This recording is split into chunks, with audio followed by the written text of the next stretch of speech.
प्रदर्शित करने वाला यौगिक है। जो आपका फ्रेंकल तथा शाटकी दोष जो पढ़ाया गया अभ्यास में पढ़े होंगे, पहला अभ्यास में आप लोग पढ़े होंगे कि आपका दोष कितने प्रकार के होते हैं आपका ठोस में। तो आपको फ्रेंकल तथा शाटकी दोनों ही दोष प्रदर्शित करने वाला यौगिक है। पहला आपका दिया NaCl होता है, आपका KCl दिया है, आपका CHCl दिया है आपका, उसका AgBr होता है। तो याद रखिएगा जो AgBr जो होता है यह आपका जो है दोनों दोष पाया जाता है। कौन कौन? फ्रेंकल तथा शाटकी दोनों ही दोष इसमें पाया जाता है। अधिक परासरण दाब वाला यौगिक है। इनमें से बताना निम्न में से कौन सा जो है आपका परासरण दाब आपका सर्वाधिक आपका यौगिक है। पहला इसमें दिया है 1m NaCl, दूसरा दिया है 1m BaCl2 दिया है, 1m आपका NH4 3PO4 दिया है, NH4 आपका इसके बाद 3PO4 दिया है, फिर यहाँ पे 1m Na2SO4 दिया है। तो इसमें आपका ऑप्शन जो हो जाएगा तीसरा ऑप्शन जो है सही होगा, क्योंकि इसमें जो यौगिक है, यौगिक इसमें जो सबसे अधिक है, इसमें इसके अपेक्षा इसमें यौगिक की जो मात्राएं हैं इसमें क्या है? अधिक है, इसलिए इसमें परासरण जो दाब होगा अधिक होगा। तो इसलिए 1m NH4 3PO क्या हो जाएगा? 4 आपका क्या हो जाएगा? परासरण दाब यौगिक अधिक होगा। अब अगला क्वेश्चन जानेंगे 1 का ग क्वेश्चन है 25 डिग्री सेल्सियस पर लिथियम आपका बेरियम आपका सोडियम मैंने आपका LiBa और आपका Na सोडियम और मैग्नीशियम के मानक अपचयन विभव क्रमशः -3.05 -2.73 -2.71 तथा -2.37 वोल्ट है। सबसे प्रबल आक्सीकारक है। इसमें बताना सबसे प्रबल आक्सीकारक कौन है। तो कैसे जानेंगे? तो इसका उत्तर हो जाएगा कि मानक अपचयन विभव का मान सबसे कम जिसका होता है उसका आक्सीकारक क्या होता है? प्रबल होता है। तो इसे अच्छे से तैयार कर लेंगे कि मानक अपचयन विभव का मान, जो मानक अपचयन का मान जो दिया गया है तो उसमें आपका जिसका आपका कम होता है, आपका सबसे कम जिसका मान होता है उसका आक्सीकारक प्रबल क्या होता है? अधिक होता है। तो सबसे कम इसमें सबसे कम किसका दिया है? तो -2 जो देख रहे हैं -2.37 जो दिया है वह किसका है? तो मैग्नीशियम का दिया गया है। यह Li जो देख रहे हैं Li का ये आपका -3.05 दिया है, और यह Ba जो दिया -2.73 का दिया है, और Na जो है -2.71 का है, और Mg जो है -2.37 वोल्ट का है। तो इसमें ऑप्शन कौन से हो जाएगा? तो ऑप्शन इसमें आपका दूसरा जो सही हो जाएगा कि Mg के ऊपर +2 है जो सही होगा। क्यों होगा सही? क्योंकि मानक अपचयन विभव का मान इसमें क्या है? कम है, और जब कम है तो उसका आक्सीकारक क्या होता है? प्रबल होता है। अब अगला क्वेश्चन जानेंगे 1 का घ। निम्नलिखित आपका दिया है आपका 1 का घ में लिखा है अभिक्रिया A+2B आपका एरो उत्पाद के लिए वेग स्थिरांक R बराबर दिया है कोष्टक में A × B के ऊपर 2 घात द्वारा व्यक्त किया जाता है। तो अभिक्रिया की कोटि है। इसमें अभिक्रिया की कोटि क्या होगा? तो सबसे पहले यहाँ से R बराबर इसको नोट कर लेंगे, R बराबर कोष्टक में A × B के ऊपर 2 घात। तो अभिक्रिया की कोटि क्या होगा? तो यहाँ पे जो देख रहे हैं यहाँ A के ऊपर 1 घात दिया है, 1 घात और ये 2 घात जोड़ लेंगे तो 1 + 2 जोड़ेंगे जब तो आपको 3 हो जाएगा। तो अभिक्रिया के कोटि क्या हो गया आपका? 3 हो जाएगा। तो ऑप्शन कौन सा सही होगा? तो ऑप्शन जो है दूसरा जो ऑप्शन सही होगा। क्यों सही होगा? क्योंकि B के ऊपर 2 घात है और A के ऊपर 1 घात है, तो 2 घात और 1 घात जोड़ेंगे तो कितना होगा? 3 घात होगा। इसलिए आपका इसमें विकल्प जो है दूसरा सही है। अब अगला क्वेश्चन जानेंगे 1 का जो अंगा क्वेश्चन देखिए लिखा है आपका एमिनो का जलीय विलयन होता है। एमिनो का जलीय विलयन क्या होता है? अम्लीय होता है, क्षारीय होता है, उभयधर्मी होता है, उदासीन होता है। तो अम्लीय जो विलयन होता है वह आपका क्या होता है? क्षारीय होता है, क्योंकि अमीनो का जो pH मान होता है वह 7 से क्या होता है? अधिक होता है, इसलिए क्या होगा? क्षारीय होता है। क्या होता है? क्षारीय। यहाँ लिख देंगे आपका दूसरा ऑप्शन क्या हो जाएगा? क्षारीय हो जाएगा। और अगला क्वेश्चन जानेंगे 1 का च। लिखा है दूध में उपस्थित शर्करा, इसको कहेंगे डाइसैकेराइड है। तो इसमें क्या होगा? दूध में उपस्थित जो शर्करा क्या होते हैं? Glucose, sucrose, lactose, maltose. तो मल्टोस में आपका इसमें 4 ऑप्शन दिए थे, इसमें ऑप्शन कौन सही हो जाएगा? तीसरा ऑप्शन सही हो जाएगा। लैक्टोस जो होता है दूध में उपस्थित क्या है? शर्करा होता है। अब अगला क्वेश्चन जानेंगे 2 का क क्वेश्चन है 58.5 ग्राम NaCl में इकाई सेलों की संख्या ज्ञात कीजिए। तो जो 58.5 ग्राम NaCl में इकाई सेलों की संख्या क्या होगा, तो सबसे पहले जानकारी रखेंगे कि NaCl की मात्रा कितना है। तो NaCl की मात्रा जो है 58.5 ग्राम है। अब NaCl का अणुभार क्या होगा, तो Na का जो होता है Na का परमाणु भार कितना होता है, तो 23 होता है। और Cl का जो होता है कितना होता है आपका 58 दशमलव आपका यह 23 जो है सोडियम का परमाणु भार होता है। और यह जो Cl का परमाणु भार 35.5 रहेगा, याद रखिएगा 35.5। अच्छा 35.5 में जब 23 जोड़ लेंगे तो कितना हो जाएगा 58.5। तो NaCl का अणुभार कितना हो गया, तो 58.5 हो गया। मोलों की संख्या का सूत्र होता है मात्रा बटा अणुभार। तो मात्रा कितना है आपका 58.5 है, अणुभार 58.5 है। तो 58.5 से 58.5 को काट देंगे तो कितने बार में जाएगा 1। तो समझिए इसमें 1 इकाई सेल। अब 1 इकाई सेल में हमको निकालना है। और NaCl किस आपका जो है हमारा कोष्टिका में आता है, तो NaCl जो होता है FCC कोष्टिका में आता है। याद रखेंगे NaCl किस में आता है, FCC कोष्टिका में आता है। और NaCl जो कोष्टिका होता है इसमें इकाइयों की जो संख्या होती है, तो कितना होता है इसमें इकाइयों की संख्या 4 होती है। कितनी होती है, 4 होती है। तो यहाँ लिख देंगे अतः इकाई सेलों की संख्या, या जो दिया गया मान एवोगाद्रो की संख्या होता है 6.023 गुणे 10 के पावर क्या हो गया 23। और इसमें जितना आपका संख्या रहेगा 4 से भाग कर देंगे तो आंसर आ जाएगा 1.505 गुणे 10 के पावर 23। 4 से इसको भाग करेंगे 6.023 में तो 1.505 आपका 10 के पावर 23 हो जाएगा। तो ये समझ में आ गया होगा। यदि आपको समझ में नहीं आ रहा होगा तो जरूर कमेंट कीजिएगा कि हमें समझ में नहीं आया क्वेश्चन को।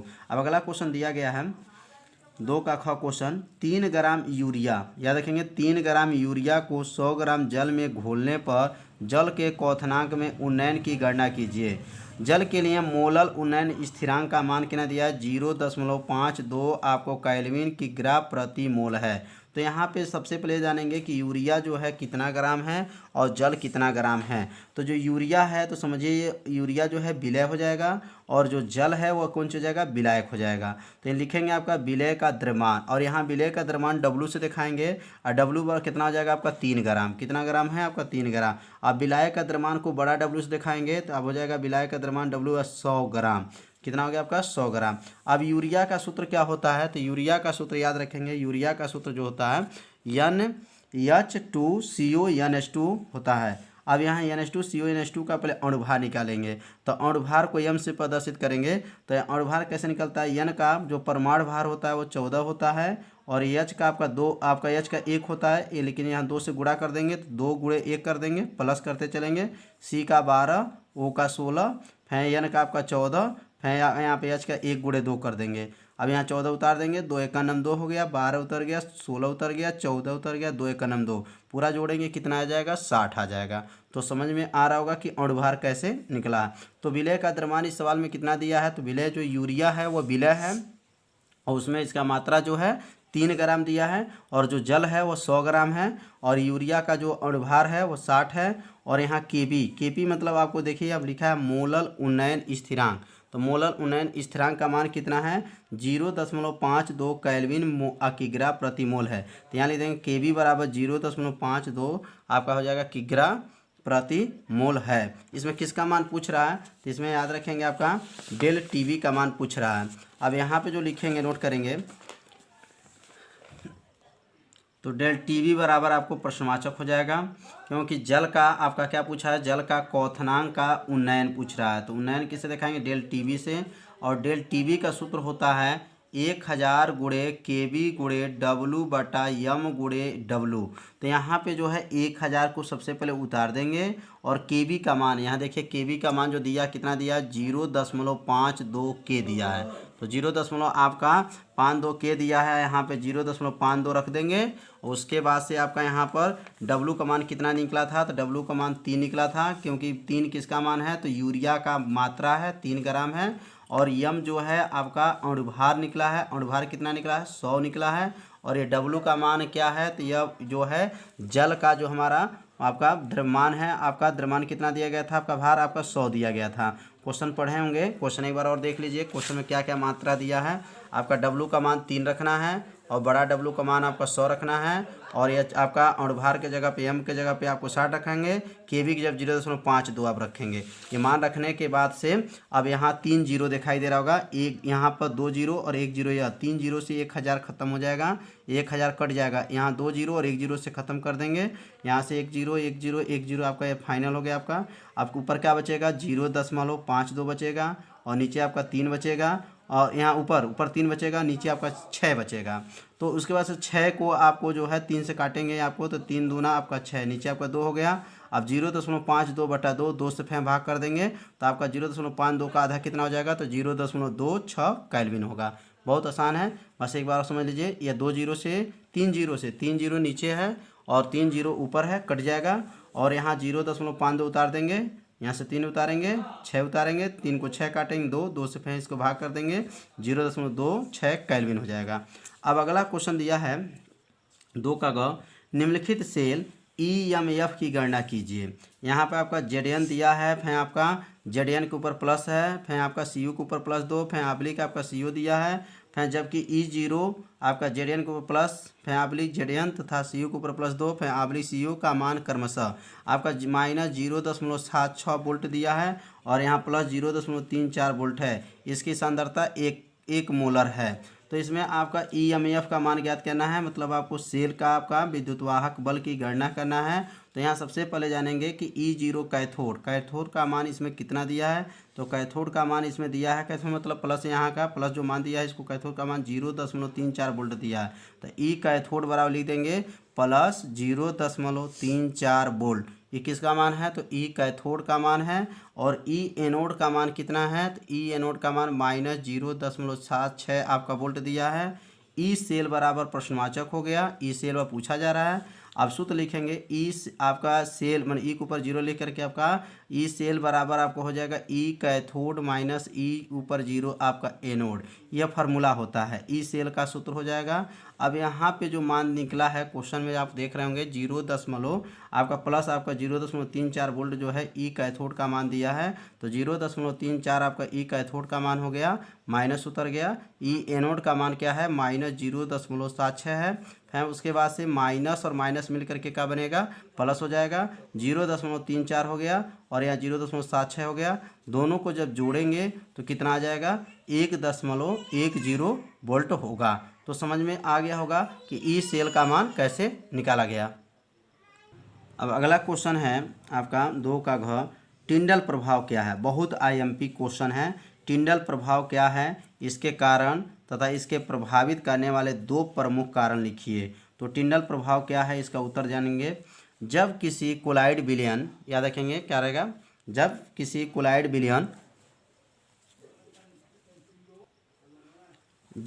कोलाइड विलयन में से किसी प्रकाश पुंज को प्रभावित करने पर, यहाँ पे जानकारी रखेंगे, जब किसी कोलाइड विलयन में से क्या करेंगे, किसी प्रकाश पुंज को क्या करेंगे, प्रभावित करने पर इसे प्रकाश की दिशा के आपका लंबवत देखने पर प्रकाश का पथ क्या होता है, चमकीला दिखाई देता है। इस घटना को टिंडल प्रभाव कहते हैं। जब आपको कोई कोलाइडी विलयन है और उस कोलाइडी विलयन में जो प्रकाश पुंज को क्या करेंगे, प्रभावित करेंगे, प्रभावित करने पर इस प्रकाश की दिशा, प्रकाश की क्या करेंगे, दिशा, प्रकाश की दिशा के लंबवत देखने पर प्रकाश का पथ चमकीला दिखाई देता है। इस घटना को क्या कहते हैं, टिंडल प्रभाव कहते हैं। तो इसे अपने कॉपी में नोट कर लीजिएगा, क्योंकि टिंडल प्रभाव जो है बहुत ही IMP है, इसलिए इस क्वेश्चन को अच्छे से तैयार कर लीजिएगा। जब कोलाइड कोई विलयन है और जब उसमें प्रकाश पुंज को जब प्रवाहित करते हैं, प्रभावित करने पर वो जो प्रकाश की जो दिशा होती है वो लंबवत जब देखेंगे तो प्रकाश का जो पथ होता है वो क्या दिखाई देता है, चमकीला दिखाई देता है। इसी घटना को क्या कहते हैं, टिंडल प्रभाव कहते हैं।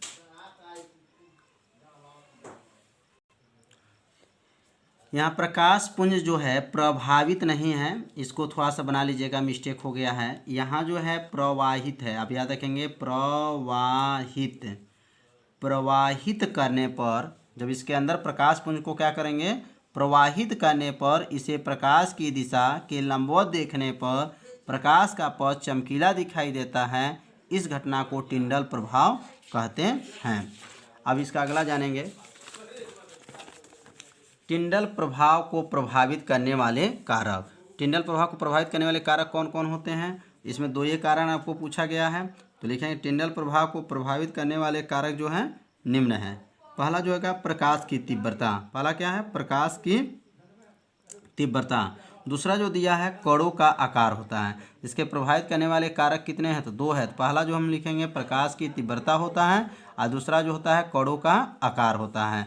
तो 72 ग्राम जल तथा 92 ग्राम एथिल एल्कोहल के मिश्रण में दोनों के मोल प्रभाज की गणना कीजिए। अब यहाँ 72 ग्राम जल है और 92 ग्राम एथिल एल्कोहल है और दोनों के जो है मोल प्रभाज निकालेंगे। तो सबसे पहले आपको जल के लिए पहले आपका अणुभार निकाल लेंगे और उसमें मोलों की संख्या निकाल लेंगे और उसके बाद से तब एथिल एल्कोहल का मोलों की संख्या निकालेंगे और तब मोल प्रभाज निकालेंगे। तो मोल प्रभाज निकालने से पहले आपको मोलों की संख्या निकालना पड़ता है। तो मोलों की संख्या कैसे निकालेंगे? तो लिखेंगे आपका जल का सूत्र क्या होता है? H2O होता है। तो H2O का अणुभार कितना होगा? तो H का परमाणु क्रमांक 1 होता है और यह 2 है तो 2 से गुणा कर देंगे और O का 16 होता है। तो 2 1 का नाम 2 और 16 जोड़ लेंगे, कितना हो जाएगा आपका? 18। तो जल का अणुभार कितना होता है? तो 18 होता है। और जल का भार कितना दिया है? तो जल का भार जो दिया आपका 72 ग्राम। तो लिख देंगे जल का भार बराबर क्या हो जाएगा? 72 ग्राम। मोलों की संख्या का सूत्र क्या होता है? भार बटा अणुभार होता है। इसे बड़ा एन मान सकते हैं। तो मोलों की संख्या बराबर आपका भार बटा अणुभार है। तो भार कितना दिया गया क्वेश्चन में? तो 72 ग्राम था और अणुभार कितना है? तो 18 है। अब 18 में 72 से आप भाग कर देंगे, 18 चौको 72 कितने बार में गया है? तो 4 बार में गया है। तो यह जो संख्या आया है यह जल के मोलों की संख्या है। याद रखेंगे किसकी संख्या है? तो जल की मोलों की संख्या है। अब एथिल एल्कोहल निकालेंगे। अब एथिल एल्कोहल का जो सूत्र क्या होता है? C2H5OH का। अब C2H O5 होता है। अब उसका अणुभार कैसे निकालेंगे? तो C का जो होता है परमाणु क्रमांक 12 होता है, 2 से गुणा करेंगे, आपका 2 गुणे जो हो जाएगा 2 गुणे आप लिख देंगे 12 प्लस H का 1 होता है, 1 गुणे 5 हो जाएगा, O का आपका 16 होता है, फिर H का 1 हो जाएगा। 12 दूनी 24, 5 एक नम 5, 16 उतार देंगे, 1 उतर गया। 24 5 16 और 1 जोड़ेंगे कितना हो जाएगा? 46। तो यह जो निकला है यह एथिल एल्कोहल का अणुभार निकला है। जैसे जल का अणुभार कितना निकला था? तो जल का अणुभार 18 निकला था। तो उसी प्रकार एथिल एल्कोहल को हल किया गया है तो अणुभार 46 निकला है। और एथिल एल्कोहल कितना आपका भार दिया है? तो क्वेश्चन में एक बार और देख लीजिए, आपको 92 ग्राम जो एथिल एल्कोहल है। तो आप यहाँ लिख देंगे आपका एथिल एल्कोहल का भार कितना है? 92 हो गया। अब मोलों की संख्या, अब यहाँ मोलों की संख्या, वहाँ ऊपर जो मोलों की संख्या बड़ा एन माने थे, अब यहाँ इसको छोटा एन मानेंगे। तो भार बटा अणुभार दोनों का प्रतीक अलग अलग होता है। याद रखिए, या इसको छोटा एन मानिए या इसको आपको छोटा एन मानिए, दोनों में से एक अलग रखेंगे। यह बड़ा एन है तो ये छोटा एन कर लेंगे, और यदि इसको छोटा एन मानते हैं तो इसको बड़ा एन मान लीजिए। तो आप लिख देंगे आपका मोलों की संख्या बराबर भार बटा क्या होता है? अणुभार होता है। तो भार कितना है? तो भार आपका 92 हो गया और अणुभार कितना है? तो 46 हो गया। 46 दूना आपको क्या हो जाता है? 92। तियन का मान 2। तियन का मतलब किसका? माने एथिल एल्कोहल का जो है आपका मोलों की संख्या कितना आ गया? तो मोलों की संख्या आपका 2 आ गया। अब सूत्र लिखेंगे जल का मोल प्रभाज। तो जब जल का मोल प्रभाज लिखेंगे तो जल को हम बड़ा एन माने थे, आपको मोलों की संख्या, तो इसलिए लिखेंगे बड़ा एन बटा एन प्लस एन। यह कुल मोलों की संख्या आपका हो जाएगा और यह जल का आपका मोलों की संख्या रहेगा। तो एन बटा एन प्लस एन, एन का मान कितना है? तो 4 है और बड़ा एन का मान कितना है? तो 4 है प्लस 2 हो जाएगा। तो अब 4 को यहाँ उतार देंगे, 4 और 2 जोड़ेंगे कितना हो जाएगा? आपका 6 हो जाएगा। फिर इसको 2 से आप काट सकते हैं, तो 2 एक का नाम 2, 2 3 6, या 3 से भाग भी कर सकते हैं। नहीं करेंगे तभी आपका आंसर हो गया 2/3। आप समझिए एथिल एल्कोहल का मोल प्रभाज निकालेंगे। तो जब एथिल एल्कोहल का जब मोल प्रभाज निकालेंगे तो इसको ऊपर आप छोटा एन लिखेंगे। ये जल के लिए बड़ा एन माने थे और ये नीचे अब यहाँ का लिखेंगे आपका छोटा एन लिखेंगे, और नीचे आपका वही रहेगा एन प्लस एन, तो यहाँ भी आपका एन प्लस एन रहेगा। तो एन का मान कितना है? तो 2 है, क्योंकि इसमें आपका जो एथिल एल्कोहल में मोलों की संख्या कितना निकला था? 2 निकला था, इसलिए आपका यहाँ 2 लिख देंगे और एन के जगह पे 4 प्लस आपका 2 हो गया। फिर आपका 2/6 होगा। फिर 2/6 को यहाँ से आपको काट देंगे तो आपका इसका उत्तर हो जाएगा 1/3। 3। तो यहाँ मोलों की संख्या आपका मोल प्रभाज की संख्या निकालना आप समझ में आ गया होगा कैसे निकाला गया है। इसे आप अपने कॉपी में नोट करेंगे तो और समझ में आ जाएगा आपको। अब अगला क्वेश्चन जानेंगे। अगला क्वेश्चन जो है बहुत आईएमपी है आपका, ईंधन सेल। ईंधन सेल क्या होते हैं और हाइड्रोजन आपका ऑक्सीजन ईंधन सेल का वर्णन आपको बताना है। मैंने आपको ऑक्सीजन और हाइड्रोजन ईंधन सेल के बारे में संक्षेप में आपको बताना है। तो लिखेंगे आपका, ऐसा सेल जो वैद्युत ऊर्जा का उत्पादन करते हैं। ऐसा सेल जो किसका उत्पादन करते हैं? वैद्युत ऊर्जा का उत्पादन करते हैं, ईंधन सेल कहलाते हैं। तो ईंधन सेल कितना आसान है। ऐसा सेल जो वैद्युत ऊर्जा को क्या करते हैं? उत्पादन करते हैं, ईंधन सेल कहलाते हैं। ईंधन सेल एक प्रकार का गैल्वेनी सेल होता है। ईंधन सेल क्या होते हैं? एक प्रकार का गैल्वेनी सेल होता है। ईंधन सेल की दक्षता जो होता है 70% होती है। ईंधन सेल की दक्षता कितना होता है? तो 70% होती है। अब अगला लिखेंगे आपका, हाइड्रोजन ऑक्सीजन ईंधन सेल। हाइड्रोजन आपका ऑक्सीजन ईंधन सेल क्या है? तो लिखेंगे, इस सेल में कार्बन के 2 संरंध्र आपका इलेक्ट्रोड होते हैं। तो इसमें जो है इस सेल में कार्बन के 2 क्या होते हैं? संरंध्र जो आपका जो होते हैं इलेक्ट्रोड होते हैं। इनकी बीच जो है आपका KOH या NaOH, इसका मतलब आपका हो गया पोटेशियम हाइड्रोक्साइड या सोडियम हाइड्रोक्साइड का विलयन भरा होता है। उनके बीच में क्या क्या होता है? पोटेशियम हाइड्रोक्साइड या सोडियम हाइड्रोक्साइड का विलयन भरा होता है, जो वैद्युत अपघट का कार्य करते हैं। किसका कार्य करते हैं? वैद्युत अपघट के कार्य करते हैं। H2 तथा O2 गैस को संरंध्र आपका इलेक्ट्रोड में से वैद्युत अपघटय में प्रवाहित किया जाता है। जो H2 माना हाइड्रोजन और ऑक्सीजन जो है गैसों का जो संरंध्र है इलेक्ट्रोड में से वैद्युत अपघटय में क्या करते हैं? प्रवाहित किया जाता है। तो समझ में आ गया होगा कि ईंधन सेल क्या है। ईंधन सेल जो होता है वैद्युत ऊर्जा के उत्पादन में आपका प्रयोग करते हैं। और यह हाइड्रोजन ऑक्सीजन ईंधन सेल के बारे में भी समझ में आ गया होगा। इसे अपने कॉपी में नोट करते चलिए। अब अगला जो क्वेश्चन है, निम्न पर संक्षिप्त टिप्पणी लिखिए। बहुत आईएमपी क्वेश्चन आ गया। स्वर्ण संख्या बहुत बार पूछा जाता है, स्वर्ण संख्या किसे कहते हैं? तो इसका उत्तर होगा, द्रव स्नेही क्लोराइड को मिलीग्राम में वह मात्रा, द्रव स्नेही जो क्लोराइड होते हैं उसमें मिलीग्राम की वह मात्रा जो दिए गए 10 मिली गोल्ड साल में, किसमें? 10 मिली जो गोल्ड साल में उपस्थित होने पर 10% NaCl विलयन आपका 1 मिली को डालने पर आपको विलयन क्या हो जाएगा? आपका 1 मिली को डालने पर साल के लाल से नीला रंग हो जाता है। जो साल होते हैं उसमें आपका जो द्रव स्नेही क्लोराइड होते हैं उसमें आपको मिलीग्राम की मात्रा लेना है और 10 मिली गोल्ड साल उपस्थित होते हैं। जो आपको 10 आपका मिली गोल्ड साल जो होते हैं वह लाल रंग से किस रंग में हो जाते हैं? तो नीला रंग में परिवर्तित होता है, स्वर्ण संख्या कहलाता है। तो स्वर्ण संख्या जो है बहुत आईएमपी क्वेश्चन है। इसे अपने नोट कर लीजिए और इसे अच्छे से तैयार कर लीजिए, क्योंकि 2020 में भी ये क्वेश्चन आने की संभावना है। अगला जो है आपका क्वेश्चन होगा आपका स्व उत्प्रेरण। आपका यहाँ पे स्व उत्प्रेरण है। आपका स्व उत्प्रेरक किसे कहते हैं? तो स्व उत्प्रेरक की परिभाषा देखिए कैसे बोलेंगे। जब किसी रासायनिक अभिक्रिया में बना उत्पाद उस रासायनिक अभिक्रिया के गति के वेग को बढ़ा या घटा देता है।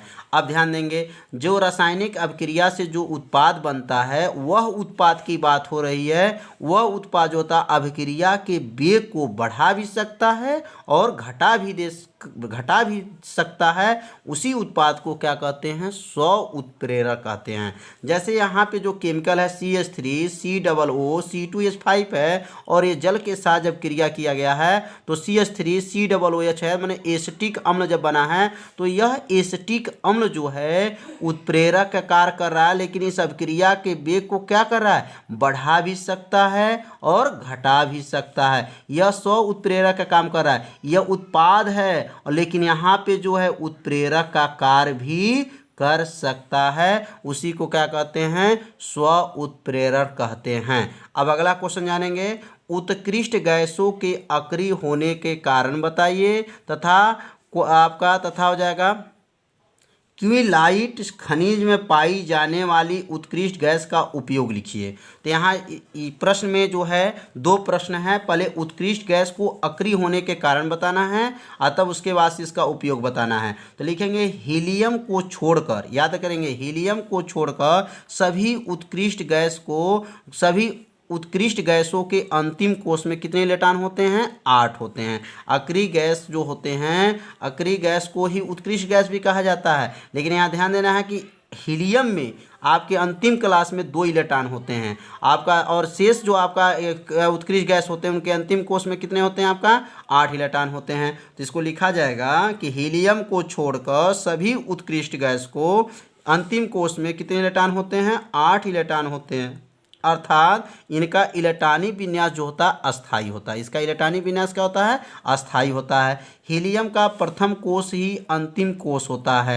आपका हीलियम का प्रथम कोष ही क्या होता है? अंतिम कोष होता है। इसमें 2 इलेक्ट्रॉन होते हैं। हीलियम के आपके अंतिम क्लास में कितने इलेक्ट्रॉन होते हैं? तो 2 इलेक्ट्रॉन होते हैं, इसलिए इसका भी विन्यास अस्थायी होता है। इसका भी देखिए आपका विन्यास जो है आपका 1s2 जो है आपका पूर्ण रूप से भरा हुआ है, इसलिए इसका जो विन्यास होता है क्या होता है? अस्थायी होता है। अस्थायी इलेक्ट्रॉनिक विन्यास के कारण उत्कृष्ट गैस क्या होते हैं? अक्रिय होते हैं। अब यहाँ देखेंगे हीलियम का परमाणु क्रमांक 2 होता है, तो इसको कैसे लिख सकते हैं? 1s2 लिख सकते हैं। और यहाँ नियान जो है आपका परमाणु क्रमांक 10 होता है, तो 1s2 2s2 2p6, ये भी आपका क्लास पूर्ण रूप से भरा है। आर्गन का परमाणु क्रमांक कितना होता है? 18, तो 1s2 2s2 2p6 3s2 3p6 लिख सकते हैं। तो ये भी आपका क्या है? आपका क्लास जो है पूर्ण रूप से भरा हुआ है, इसलिए यह जो है उत्कृष्ट गैस क्या है?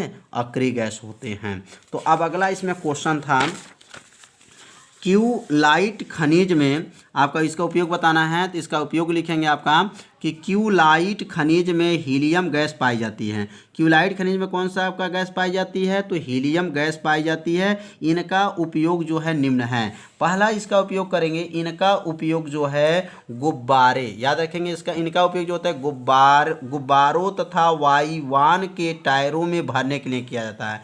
जो इसका उपयोग जो किएंगे आपका जो हीलियम गैस होते हैं उसका उपयोग कहाँ कहाँ कर सकते हैं? तो गुब्बारों में किया जा सकता है, और या वायुयान के जो टायर में होते हैं उसमें आपको हवा भरने में प्रयोग किया जाता है। दूसरा जो होता है अक्रिय वातावरण उत्पन्न करने में इसका उपयोग किया जाता है। किसमें प्रयोग करेंगे? अक्रिय वातावरण उत्पन्न करने में इसका उपयोग किया जाता है।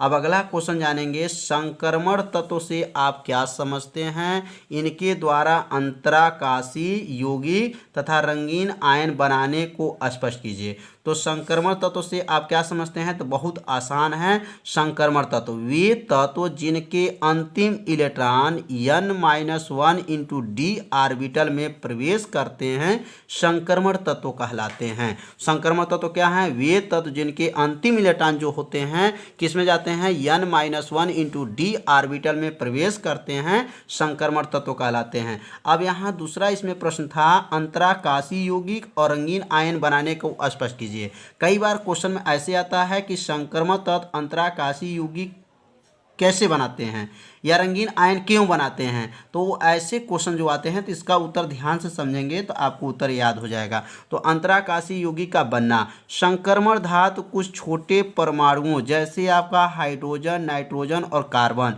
आदि को ग्रहण करके रासायनिक रूप से अक्रिय यौगिक का निर्माण कर लेते हैं। अब देखिए संक्रमण जो धातु होते हैं कुछ छोटे परमाणु जैसे हाइड्रोजन और नाइट्रोजन और कार्बन आदि को क्या कर लेते हैं? ग्रहण करते हैं और रासायनिक रूप से अक्रिय यौगिक का निर्माण कर लेते हैं, जो न तो आयनिक होते हैं और न ही क्या होते हैं? सहसंयोजक होते हैं। इस प्रकार के यौगिक को ही क्या कहते हैं? अंतराकाशीय यौगिक कहते हैं। जैसे वो क्या है? तो Fe3H और TiC जो है यह कौन सा है? अंतराकाशीय यौगिक होते हैं। न यह क्या होते हैं? न आयनिक होते हैं और न सहसंयोजक यौगिक होते हैं। अब यहाँ लिख सकते हैं अंतराकाशीय यौगिक का गलनांक जो होता है कुछ धातु के गलनांक से क्या होता है? अधिक होता है। अंतराकाशीय जो यौगिक का गलनांक है आपका शुद्ध धातु, याद रखें किस धातु से? शुद्ध धातु के गलनांक से क्या होता है? अधिक होता है। इनकी चालकता शुद्ध धातु के क्या होती हैं? समान होती है। इनकी जो चालकता होती है वह शुद्ध धातु के क्या होती हैं? समान होती हैं। अब ये रंगीन आयन, बहुत आईएमपी आ गया। अब रंगीन संक्रमण तत्व रंगीन आयन क्यों बनाते जाते हैं। प्रश्न अगर आ जाए तो इसी उत्तर को लिखना होता है। आपको प्रश्न कई बार परीक्षा में आ चुका है। तो रंगीन आयनों का निर्माण, अब इसका उत्तर होगा संक्रमण धातुओं के अधिकांश यौगिक ठोस अवस्था तथा जलीय विलयन दोनों में रंगीन होते हैं। इसका कारण यह है कि संक्रमण धातु परमाणु या आयन में सभी पांचों डी ऑर्बिटल के ऊर्जा लगभग क्या होती हैं, समान होती हैं, जिसके कारण आंशिक भरे n-1 इंटू डी उपकोष के संक्रमण तत्व में एक या एक से अधिक इलेक्ट्रॉन दृश्य प्रकाश को अवशोषित करके निम्न ऊर्जा युक्त कक्षकों में प्रवेश कर जाते हैं। इसलिए संक्रमण धातु जो होते हैं वह क्या होते हैं, रंगीन होते हैं। तो इसे जो है अपने कॉपी में आप नोट भी कर लीजिए साथ में, जिससे क्या होगा आपको इसे याद हो जाएगा। तो इसे अपने कॉपी में नोट कर लीजिए, अच्छे से तैयार कर लीजिए। अब अगला क्वेश्चन है, सिम्ट अभिक्रिया द्वारा एथिल एमीन बनाने का रासायनिक समीकरण लिखिए तथा एथिल एमीन के एसिटिल्डिहाइड तथा नाइट्रस अम्ल के साथ होने वाले अभिक्रिया का रासायनिक समीकरण भी लिखिए। तो सिम्ट अभिक्रिया, आपको ध्यान देना, सिम्ट अभिक्रिया द्वारा क्या बनाना है, एथिल एमीन बनाना है। तो यहाँ हेडिंग डालेंगे आपका कि सिम्ट अभिक्रिया द्वारा एथिल आपका एमीन का निर्माण। तो इसका उत्तर लिखेंगे, जब प्रोपनोइक अम्ल को सांद्र H2SO4 मतलब सांद्र सल्फ्यूरिक अम्ल के उपस्थित में हाइड्रोजोइक अम्ल का सूत्र क्या होता है, N3H के साथ गर्म करने पर एथिल एमीन बनता है। इस क्रिया को सिम्ट अभिक्रिया कहते हैं। तो आपको एथिल एमीन कैसे बनता है, तो यह आपका प्रोपनोइक अम्ल है और यह N3H जो है आपका हाइड्रोजोइक अम्ल है और ये सांद्र H2SO4 की उपस्थिति में जब गर्म करेंगे तो क्या बनेगा, एथिल एमीन बनेगा, नाइट्रोजन बनेगा और कार्बन डाइऑक्साइड गैस बनेगा। तो इस समझ में आ गया सिम्ट अभिक्रिया द्वारा कैसे बना। अब इसी में प्रश्न जो दिया गया है कि एसिल्डिहाइड, याद रखेंगे एसिल्डिहाइड से क्रिया करेगा तो क्या बनेगा और नाइट्रस अम्ल के साथ जब क्रिया करेगा तो क्या बनेगा। तो अब एसिल्डिहाइड कैसे के साथ क्रिया करता है तो क्या बनता है, इसका उत्तर लिखेंगे आपका। अब एसिल्डिहाइड के साथ क्रिया, अब एसिल्डिहाइड के साथ क्रिया कौन करेगा, तो एथिल एमीन करेगा। तो एथिल एमीन जब एसिल्डिहाइड के साथ जब क्रिया करता है तो क्या बनता है, तो इसका उत्तर हो जाएगा कि एथिल एमीन एसिल्डिहाइड के साथ जब क्रिया करता है तो सिर्फ बेस, याद रखिएगा सिर्फ आपका बेस या क्वेश्चन में लिख सकते हैं एथिलीडीन एथिल एमीन बनता है। क्या बनता है, एथिलीडीन एथिल एमीन बनता है। तो यह सूत्र जो देख रहे हैं C2H5NH2 किसका सूत्र है, तो एथिल एमीन का सूत्र है। और यह CH3CH आपका डबल बॉन्ड O देख रहे हैं वह एसिल्डिहाइड का सूत्र है। जब गर्म करेंगे तो यह क्या बना है, सिर्फ बेस इसको कहते हैं, या एथिलीडीन आपका एथिलीडीन एथिल एमीन कहते हैं और जल बनता है। अगला इसमें दिया गया था दूसरा जो है एथिल एमीन जो है नाइट्रस अम्ल के साथ क्रिया करता है तो क्या बनता है, तो लिखेंगे एथिल एमीन नाइट्रस अम्ल के साथ जब क्रिया करता है तो एथिल एल्कोहल बनता है। समझ में आ गया होगा। अब यह C2H5NH2 जो देख रहे हैं और यह HNO2 जो है नाइट्रस अम्ल है और यह जो है एथिल एमीन है। जब गर्म किया गया है तो एथिल एल्कोहल, नाइट्रोजन और जल बना है। तो समझ में आ गया होगा कि एथिल एमीन नाइट्रस अम्ल के साथ क्रिया कर एथिल एल्कोहल बनता है। तो समझ में आ गया होगा। इसे रिएक्शन को अपने कॉपी में नोट कर लीजिए। कोड की अभिक्रिया, तो 5 का क्वेश्चन है, प्रथम कोड की अभिक्रिया N2O5 जो गैस है जो गर्म करने पे N2O5 को जब गर्म करते हैं तो क्या बनता है, तो 2NO2 बनता है प्लस आपका हाफ O2 जो है गैस में 318 केल्विन पर। N2O5 की प्रारंभिक सांद्रता 0.60 गुणे 10⁻⁻12 मोल लीटर का इनवर्स थी, जो कि 60 मिनट के उपरांत 0.20 गुणे 10 के पावर -2 मोल लीटर इनवर्स रह गई। 318 केल्विन पर स्थिरांक की गणना कीजिए। तो सबसे पहले जो समीकरण दिया गया है उस समीकरण में आपको प्रारंभिक सांद्रता कितना दिया है पहले उसको नोट करेंगे, समय कितना दिया गया है और अंतिम अवस्था कितना दिया गया है, सभी क्वेश्चन में से नोट कर लेंगे। तो यहाँ सबसे पहले जो ए जो देख रहे हैं ए का नाम है प्रारंभिक सांद्रता। तो प्रारंभिक सांद्रता यहाँ कितना दिया है तो 0.60 गुणे 10 के पावर -12 मोल ए लीटर का इनवर्स। तो यहाँ पे ए बराबर 0.60 गुणे 10 के पावर -2 मोल लीटर का इनवर्स नोट कर लेंगे। यहाँ टाइम कितना दिया है तो टाइम आपको दिया है 60 मिनट, तो टी बराबर लिख देंगे आपका 60 मिनट। और यहाँ शेष मात्रा क्या आपका है तो शेष मात्रा आपका 0.20 गुणे 10 के पावर -2, तो ए माइनस एक्स को शेष मात्रा कहते हैं। तो शेष मात्रा कितना हो गया 0.20 गुणे 10 के पावर -2 हो गया आपका मोल लीटर का इनवर्स है। और ताप कितना दिया है तो 300 आपका 18 केल्विन टेम्परेचर है। तो टी बराबर 318 आपका केल्विन हो जाएगा। और उसके बाद से स्थिरांक की गणना कीजिए आपका। तो यहाँ स्थिरांक को किसे दिखाएंगे तो के से प्रदर्शित करते हैं, के बराबर प्रश्नवाचक कर लेंगे, के बराबर पूछा जा रहा है प्रश्न में। तो यह प्रथम कोट की अपक्रिया में सूत्र होता है, प्रथम कोट की अपक्रिया टी बराबर होता है समय का 2.303 बटा के आपका लाग यहाँ 10 होता है, आपका यहाँ 10 ए बटा ए माइनस एक्स होता है फार्मूला। तो यहाँ पर जो है टी का मान नहीं पूछा जा रहा है, इसमें के का मान पूछा जा रहा है। तो यहाँ के को पक्षांतर कर देंगे टी के स्थान पे और टी को के के स्थान पक्षांतर कर देंगे। अब के जो है टी के स्थान पे चला जाएगा तो के बराबर अब हो गया 2.303 बटा टी लाग ए बटा ए माइनस एक्स। अब जो है यहाँ पे मान भरेंगे। अब यहाँ के बराबर 2.303 इसको उतार देंगे और टी का मान जो है टी का मान कितना दिया गया था तो टी का मान जो है आपका टाइम जो दिया गया था 60 मिनट दिया गया था। यहाँ पे देख लीजिए टी का मान जो है 60 मिनट है। तो यहाँ टी के जगह पे क्या रख देंगे 60 रख देंगे। फिर लिखेंगे आपका लाग उतर जाएगा आपका लाग। उसके बाद से आपका यहाँ पे जो है ए का मान कितना दिया है तो ए का मान यहाँ नोट करेंगे 0.60 गुणे 10 के पावर -2 मोल लीटर का इनवर्स आपको दिया गया है। अब यहाँ पे जो है ए का मान भर देंगे 0.60 गुणे 10 के पावर -3 भर देंगे। और यहाँ ए माइनस एक्स का मान कितना है तो ए माइनस एक्स का मान जो है 0.20 गुणे 10 के पावर -3 भर देंगे। अब उसके बाद से 10 के पावर -3 से 10 के पावर -3 से 10 के पावर -3 को क्या कर देंगे काट देंगे। उसके बाद से 2.303 को उतार देंगे, बट्टा में आपको 60 उतार देंगे। अब ये दोनों का दशमलव 2 स्थान यहाँ पर भी है, 2 स्थान यहाँ पर भी है, दोनों का दशमलव को हटा देंगे। अब यहाँ हो जाएगा 60 बट्टा आपका 20 हो जाएगा, 20 तिहाई 60 हो गया, आपका लाग हो गया आपका 3। अब लाग 3 हो जाएगा। उसके बाद से आपको उतारेंगे यहाँ पे 2.303 उतर जाएगा, बट्टा में आपको 60 उतर जाएगा। और लाग 3 का मान ये इसमें क्वेश्चन में दिया भी गया था, लाग 3 का मान यहाँ नोट नहीं कर पाए हैं। तो लाग 3 का मान आपको पेपर में दिया रहेगा कि लाग 3 का मान क्या है। तो लाग 3 का मान कितना होता है तो 0.4771 होता है। लाग 3 का मान कितना होता है तो 0.7 आपका 0.477 आपका 1 होता है। तो यहाँ पर इसको और यहाँ पर 2.303 को दोनों का गुणा करेंगे। तो गुणा करने पर कहा जाएगा आपका 1.09876 बट्टा आपका 60 से भाग कर देंगे। तो 60 से जब भाग करेंगे तो के बराबर 0.01831 प्रति मिनट हो जाएगा। तो यहाँ पे जो स्थिरांक की गणना जब करना था तो स्थिरांक का मान कितना आ गया 0.0 आपका 1831 प्रति मिनट होगा। तो समझ में आ गया होगा क्वेश्चन को। यदि आपको समझ में नहीं आ रहा होगा तो जरूर कमेंट कीजिएगा कि हमें समझ में नहीं आ रहा है। अब अगला क्वेश्चन जानेंगे 5 का ख क्वेश्चन है आपका आयरन के निष्कर्षण में प्रयुक्त वात्या भट्ठी का नामांकित चित्र बनाइए। अब आयरन के निष्कर्षण में आपका वात्या भट्ठी का चित्र बनाना है। अब वात्या भट्ठी में अलग अलग तापमान पर अपचयन क्रियाओं का रासायनिक समीकरण लिखिए।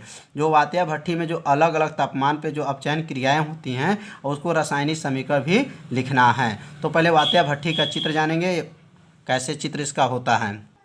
तो ये जो चित्र देख रहे हैं, यह जो चित्र बना है वात्या भट्ठी का जो है चित्र है। इस चित्र को आप बना लीजिएगा। यहाँ से जो आपका कोण की व्यवस्था रहती है, इसमें जो आता है आयस कोण, आपका चूना के पत्थर का मिश्रण रहते हैं इसमें डाल करके गर्म किया जाता है। और यहाँ द्रवित कच्चा लोहा देखिए गर्म हो करके आपका बाहर निकल रहा है। यहाँ पे द्रवित कच्चा लोहा है, वह यहाँ वायु निकलने का द्वारक होता है, यहाँ भी वायु निकलने का द्वारक होता है, यहाँ धातुमल निकलने का द्वारक होता है। तो इस चित्र को अपने कॉपी में बना लीजिएगा। यह वात्या भट्ठी का चित्र है। अब यहाँ वात्या भट्ठी के संबंधित आपका अपचयन क्रिया के बारे में जानकारी रखेंगे।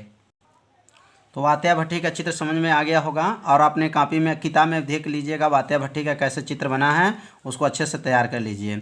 अब आयरन का निष्कर्षण। अब आयरन का निष्कर्षण कैसे जानेंगे। आपका आयरन के अयस्कों में 20 से 55% के बीच लोहा होता है। आयरन के अयस्क में जो होते हैं 20 से 55% क्या होते हैं, लोहा होते हैं, इसलिए इसका सांद्रण करने की आवश्यकता नहीं पड़ती है।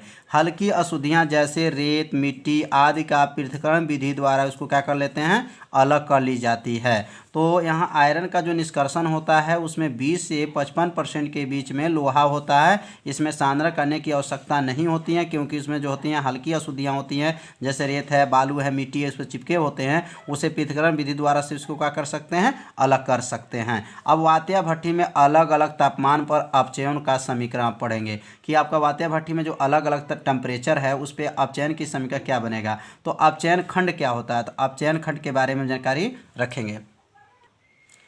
अपचयन खंड में यह भट्ठी का ऊपरी भाग होता है। अपचयन जो खंड होता है यह वात्या भट्ठी का क्या होता है, ऊपरी भाग होता है, जिसका तापमान जो है 400 डिग्री सेल्सियस से 700 डिग्री सेल्सियस होता है। इस खंड में CO माने कार्बन मोनोऑक्साइड द्वारा आपका Fe2O3 का Fe में अपचयन होता है। तो यहाँ पे जो तापमान है 400 से लेकर के 700 के बीच में तापमान होता है। तो अब यहाँ पे पहला जो हमारा अपचयन क्रिया होगा फेरिक ऑक्साइड, ये जो सूत्र देख रहे हैं आपका Fe2O3 जो है यह फेरिक ऑक्साइड का सूत्र है। तो लिखेंगे आपका फेरिक ऑक्साइड CO के साथ अपचयन होता है, तो अपचयन होता है तो फेरोफेरिक ऑक्साइड बनता है। तो जो यह सूत्र है यह फेरिक ऑक्साइड है, और यह फेरिक ऑक्साइड जो है कार्बन मोनोऑक्साइड के साथ 500 डिग्री सेल्सियस पे जब गर्म होता है तो फेरोफेरिक आपका ऑक्साइड बनता है, और उसके साथ कार्बन डाइऑक्साइड गैस भी बनता है। तो पहला अपचयन क्रिया समझ में आ गया होगा। दूसरा जानेंगे। अब यहाँ से जो अभी जो केमिकल बना है, अभी देखे हैं फेरोफेरिक ऑक्साइड जो बना है, अब इसको गर्म करेंगे। अब लिखेंगे फेरोफेरिक ऑक्साइड को, अब यहाँ 500 डिग्री था तो अब यहाँ 600 डिग्री सेल्सियस पे गर्म करेंगे। तो यहाँ फेरोफेरिक ऑक्साइड को 600 डिग्री सेल्सियस पे कार्बन मोनोऑक्साइड के साथ क्रिया करने पर अपचयन होकर के फेरस ऑक्साइड बनता है। तो क्या बनता है, फेरस ऑक्साइड। ये सूत्र किसका है, तो फेरस आपका ऑक्साइड का है, और यह जो सूत्र है आपका यह फेरोफेरिक ऑक्साइड का सूत्र है। तो फेरोफेरिक ऑक्साइड कार्बन मोनोऑक्साइड के साथ जब गर्म होता है 600 डिग्री सेल्सियस पे, तो फेरिक ऑक्साइड और कार्बन डाइऑक्साइड गैस बनता है। बस यहाँ ध्यान देना, यहाँ से इसको गर्म किए कार्बन मोनो से आपका फेरिक ऑक्साइड बनेगा। अब फेरिक ऑक्साइड जो गर्म करेंगे तो आपको आयरन लोहा बनेगा। तो लिखेंगे आपका फेरस ऑक्साइड को 700 डिग्री सेल्सियस पे कार्बन मोनोऑक्साइड के साथ क्रिया कराने पर अपचयन होकर के आयरन बनता है। अब यहाँ पे जो कार्बन मोनोऑक्साइड के साथ जब क्रिया हो रहा है फेरिक ऑक्साइड 700 डिग्री सेल्सियस पे, तो आयरन मतलब लोहा बनता है, और उसके साथ क्या बनता है, कार्बन डाइऑक्साइड गैस बनता है। तो यह जो समझ में आ गया होगा, आयरन का जो है आपका तापमान था, आपका अपचयन क्रिया था। आयरन के जो तापमान क्रिया इसमें 3 क्रमशः था, तीनों को आप अच्छे से अपने कॉपी में नोट कर लीजिए। अब अगला क्वेश्चन जानेंगे 5 का आपका ग। सहसंयोजन यौगिक में आयनन समयोता तथा ध्रुवण समयोता का उदाहरण द्वारा समझाइए।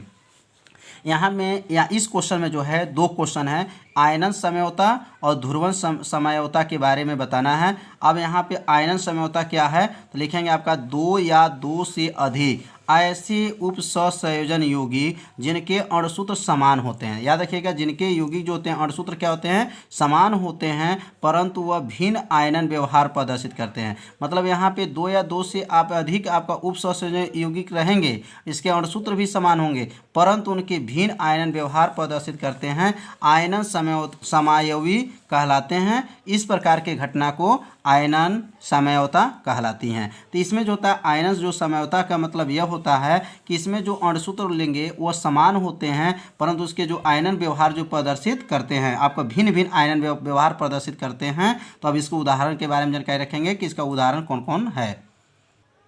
जैसे आप जानेंगे CO कोष्टक में NH3 आपका *5 आपका फैंसी Br कोष्टक में SO4, यह आयनन समयोता प्रदर्शित करता है। कैसे जानेंगे कि यह आयनन समयोता प्रदर्शित करता है, तो यहाँ पहला यहाँ पे नंबर नोट करेंगे कि यहाँ देखिए CO उतर जाएगा, NH3 आपका उतर गया, 5 Br SO4। जब ये क्रिया करता है तो यहाँ पे जो है SO4 जो है आपको बाहर हो गया है यहाँ पर, और यहाँ पे देखेंगे एकदम अणुसूत्र समान है, सेम अणुसूत्र आपको समान है, और यहाँ पे देखिए Br आपको क्या हो गया है, आप बाहर हो गया है। तो यहाँ क्या है, आयनन समयोता जो होते हैं या 2 या 2 से अधिक यौगिक होते हैं, लेकिन उनके अणुसूत्र जो होते हैं समान होते हैं, परंतु इनके आयनन जो होते हैं आपका भिन्न भिन्न होते हैं। क्योंकि यहाँ पर देखिए देखिए आपका 2 आपका SO पे आप SO4 के ऊपर 2 आपका माइनस है और यहाँ Br पे क्या है 1 माइनस है। तो आपको इसमें आयनन जो होते हैं क्या होते हैं भिन्न भिन्न होते हैं, लेकिन यहाँ पे अणुसूत्र जो होते हैं समान होते हैं। अब अगला क्वेश्चन जाने, इसमें अगला जो है था इसमें ध्रुवण समयोता।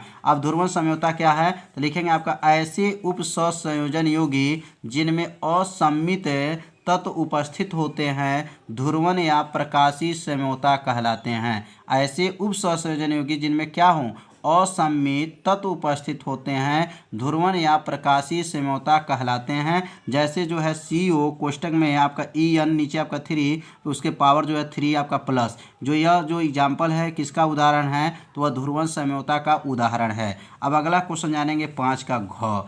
लिखा गया क्वेश्चन में हेलो एल्केन में एकाणविक आपका नाभिक रागी प्रतिस्थापन, उसको क्वेश्चन में लिख सकते हैं SN1 तथा द्विअणुक नाभिक रागी अभिक्रिया SN2 की क्रियाविधि उदाहरण द्वारा समझाइए।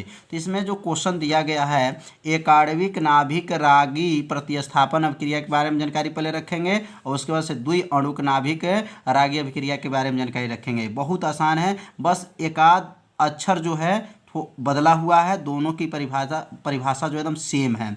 अब यहाँ लिखेंगे नाभिक आपका स्नेही प्रतिस्थापन अभिक्रिया जिसके वेग निर्धारक पद में एक अणुक भाग लेता है, जिसमें कौन एक अणुक भाग लेता है उसे SN1 मतलब SN1 का मतलब हो जाएगा एकाणविक नाभिक रागी प्रतिस्थापन अभिक्रिया कहलाती है तथा अभिक्रिया के क्रियाविधि जो है SN1 क्रियाविधि कहलाती है। माने आपका इसमें जो है एक अणुक भाग लेगा। अब यहाँ नाम से ही एकाणविक नाभिक रागी लिखा गया है तो इसमें समझिए एक अणुक भाग लेगा और यहाँ पे इसका एग्जाम्पल लिख देंगे CH3 आपका CH3 आपका C आपका फिर से आपका बॉन्ड Cl NaOH जो है गर्म करने पर आपका जो बनेगा CH3C या आपका फिर से आपका बॉन्ड OH प्लस NaCl। इसका क्या नाम है तो टी ब्यूटिल क्लोराइड नाम है। सोडियम हाइड्रोक्साइड के साथ जब क्रिया किया है तो टी ब्यूटिल एल्कोहल बना है और उसके साथ सोडियम क्लोराइड बना है। तो इसमें क्या है एकाणविक नाभिक रागी में एक अणुक भाग लेते हैं और यहाँ द्विअणुक नाभिक रागी प्रतिस्थापन में क्या होते हैं इसमें 2 अणुक भाग लेते हैं। सेम उत्तर है, बस थोड़ा सा बदलाव हुआ है। तो यहाँ लिखेंगे आपका नाभिक स्नेही आपका प्रतिस्थापन अभिक्रिया जिसके वेग निर्धारक पद में 2 अणुक भाग लेता है SN2 अभिक्रिया कहलाती है तथा अभिक्रिया के क्रियाविधि SN2 क्रियाविधि कहलाती है। तो इसमें जो है एकाणविक में और आपका द्विअणुक नाभिक रागी अभिक्रिया एकदम सेम परिभाषा है, बस थोड़ा सा बदलाव हुआ है और उदाहरण बदला हुआ है। अब यहाँ पर उदाहरण क्या है CH3 प्लस NaOH है। जब इसको गर्म करेंगे तो CH3OH प्लस NaCl बनेगा। तो यहाँ इसमें जो हमारा है द्विअणुक भाग लेता है और उसमें ऊपर वाला में एक अणुक जो होता है भाग लेता है। तो समझ में आ गया होगा 5 का घ क्वेश्चन। अब अगला क्वेश्चन जानेंगे आपका 6 का क क्वेश्चन है एथेनॉल के निर्जलन आपका अभिक्रिया के चरणबद्ध तरीके से समझाइए। अब एथेनॉल के निर्जलन अभिक्रिया पहले समझाना है और उसके बाद से ग्रिग्नार्ड अभिकर्मक के सहायता से प्राथमिक द्वितीयक तथा तृतीयक एल्कोहल का निर्माण तथा रासायनिक समीकरण लिखिए। तो यहाँ पे जो है एथेनॉल का निर्जलन अभिक्रिया पहले समझेंगे और उसके बाद से तो ग्रिग्नार्ड अभिकर्मक के सहायता से इसके बारे में अध्ययन करेंगे। तो यहाँ जो है बहुत आसान उत्तर है, बस थोड़ा सा ध्यान देंगे पूरा समझ में आ जाएगा। तो यहाँ लिखेंगे आपका एथेनॉल के निर्जलन आपका अभिक्रिया। यहाँ लिखेंगे पहला में आपका प्राथमिक एल्कोहल को शांत सल्फ्यूरिक अम्ल के उपस्थित में 160 से 170 डिग्री सेल्सियस पे गर्म करने पर एथीन बनता है। जो प्राथमिक एल्कोहल है इसको शांत सल्फ्यूरिक अम्ल को 160 से 170 डिग्री सेल्सियस पे जब गर्म करते हैं तो क्या बनता है एथीन बनता है और उसके साथ क्या बनता है जल बनता है। यह आपका प्राथमिक एल्कोहल हो गया। अब यहाँ द्वितीयक एल्कोहल में क्या करेंगे, अब द्वितीयक एल्कोहल को फास्फोरिक अम्ल के साथ गर्म करने पर एल्कीन बनाती है। क्या बनाती है? एल्कीन बनाती है। अब यहाँ पे जो द्वितीयक एल्कोहल है, अब यहाँ द्वितीयक एल्कोहल को अब यह फास्फोरिक अम्ल के साथ जब गर्म किए हैं तो एल्कीन आपके जगह पे आप हो जाएगा प्रोपीन, क्योंकि ये प्रोपेनॉल 2 है तो इसलिए क्या बनेगा, ये प्रोपीन बन जाएगा। उसके साथ क्या बन रहा है? जल। जल जो इसमें क्या हो जा रहा है, बाहर निकल जा रहा है, तो इसलिए निर्जलन आपका अपक्रिया बोला जाएगा। यहाँ पे देखिए जल बाहर हो गया और यहाँ पर भी आपका जल क्या हो रहा है, बाहर हो रहा है। अब यहाँ पे लास्ट में पढ़ेंगे अब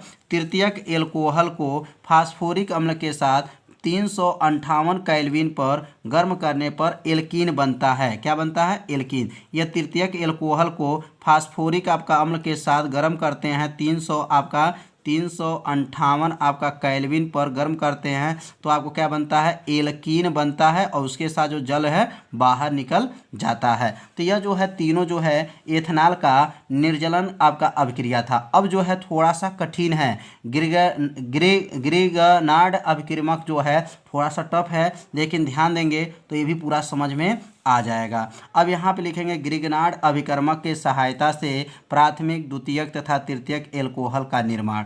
बस अगर प्राथमिक एल्कोहल का अगर आपको याद हो जाएगा तो समझिए द्वितीयक का भी याद हो जाएगा और तृतीयक का भी एल्कोहल याद हो जाएगा। अब यहाँ ग्रिगनार्ड अभिकर्मक में क्या है, प्राथमिक में सबसे पहले यहाँ पे देखेंगे, अब यह फार्मल्डिहाइड है, यह फार्मल्डिहाइड है और ये ग्रिगनार्ड अभिकर्मक है। ग्रिगनार्ड अभिकर्मक में आपको 3 चीज़ है आपका ध्यान देना है। आपका यह आर है, उसके बाद से आपका यह CH3Mg Br जो देख रहे हैं इसमें आपका जो है हाइड्रोजन भी है।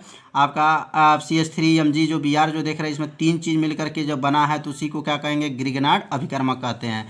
तो यहाँ पे जो है फार्मल्डिहाइड को जब ग्रिगनार्ड अभिकर्मक के साथ जब गर्म करते हैं तो इस रिएक्शन को समझना है बस। यह C आपका है तो C को उतार देंगे, H है तो H उतर जाएगा, यहाँ भी H है तो H उतर जाएगा और उसके बाद से यह CH3 इसमें आकर के, इसमें का CH3 इसमें नीचे आकर के ज्वाइंट हो जाएगा और ये बांड जो डबल बांड है वह ये सिंगल बांड हो जाता है। जब डबल बांड टूटता है तो ये सिंगल बांड बन जाएगा और यहाँ पे जो हमारा O है आपका है तो O उतर जाएगा, फिर MgBr हो गया।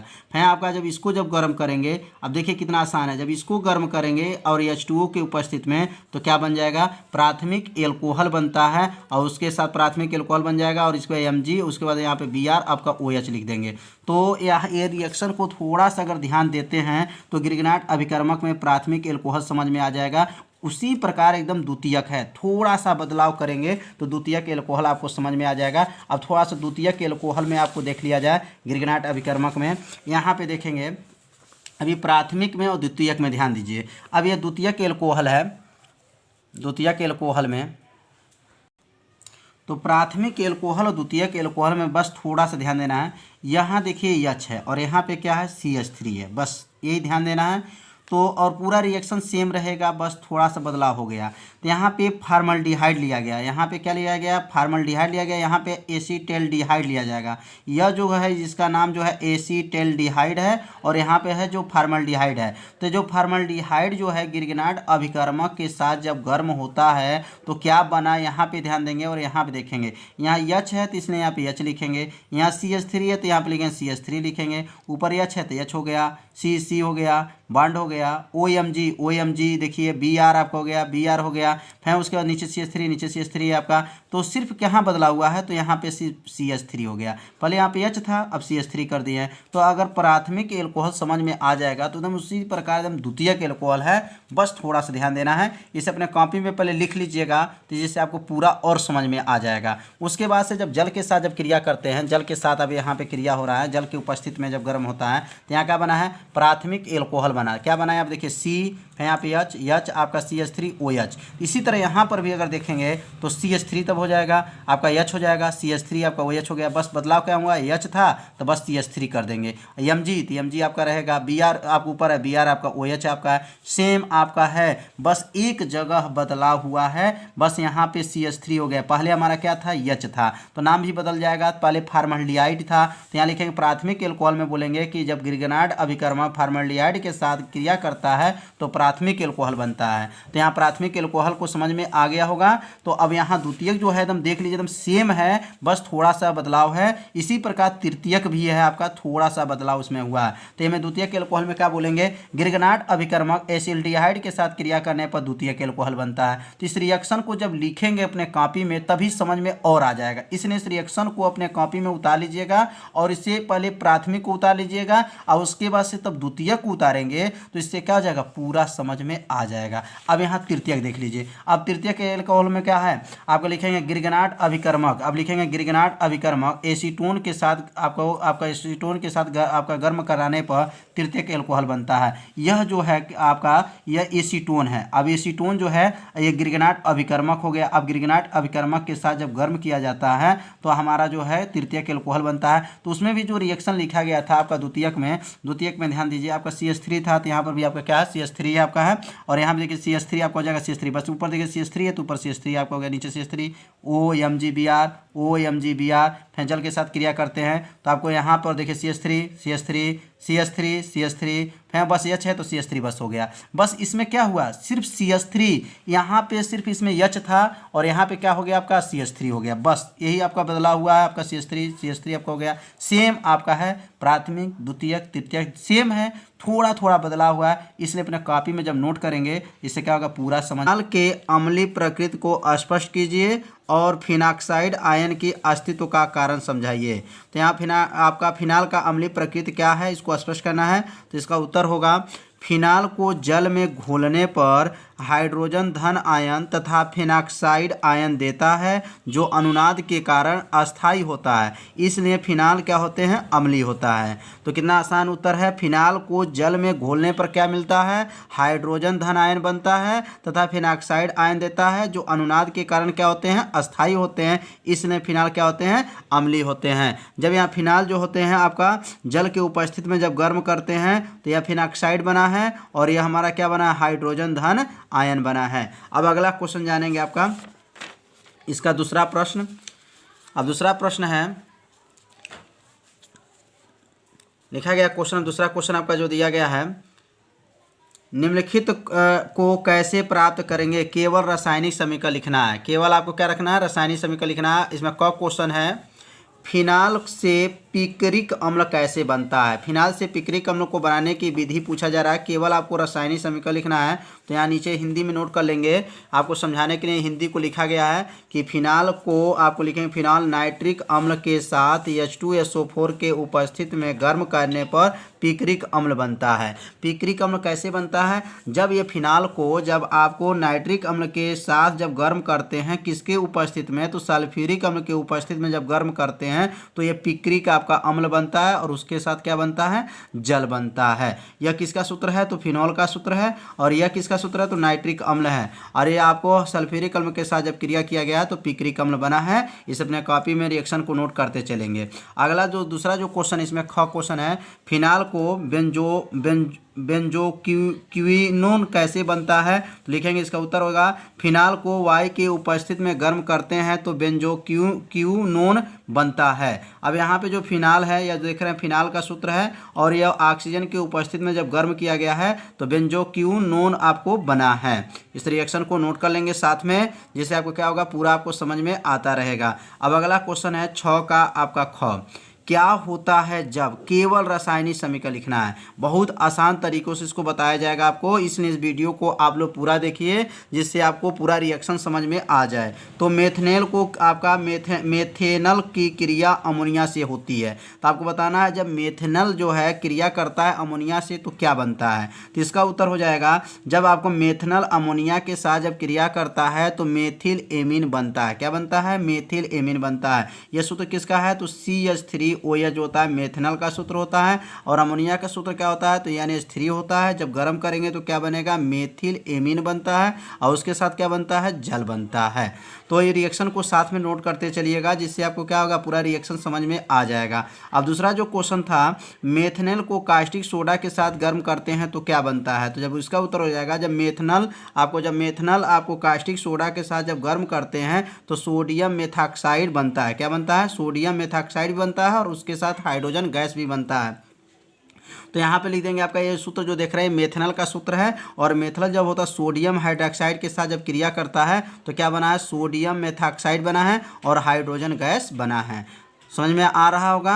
अब अगला क्वेश्चन इसमें दिया गया है, प्रोपेनॉन की क्रिया नाइट्रिक अम्ल से होती है। जब प्रोपेनॉन जो होता है जो क्रिया नाइट्रिक अम्ल के साथ जब करती है तो क्या बनता है, तो इसका उत्तर होगा जब प्रोपेनॉन आपका नाइट्रिक अम्ल के साथ जब क्रिया करता है तो फार्मिक अम्ल तथा एसिटिक अम्ल बनता है। तो यहाँ दो केमिकल बनता है। जब प्रोपेनॉन, यह जो किसका सूत्र है, तो ये आपका प्रोपेनॉन का आपका सूत्र है। और यह जो सूत्र आपका है नाइट्रिक अम्ल का आपका सूत्र है। नाइट्रिक अम्ल के साथ जब क्रिया करता है तो क्या बना, ये फार्मिक अम्ल होता है और यह जो है एसिटिक अम्ल बनता है। तो समझ में आ गया होगा। अब अगला क्वेश्चन जानेंगे। इसका चौथा क्वेश्चन है आपका,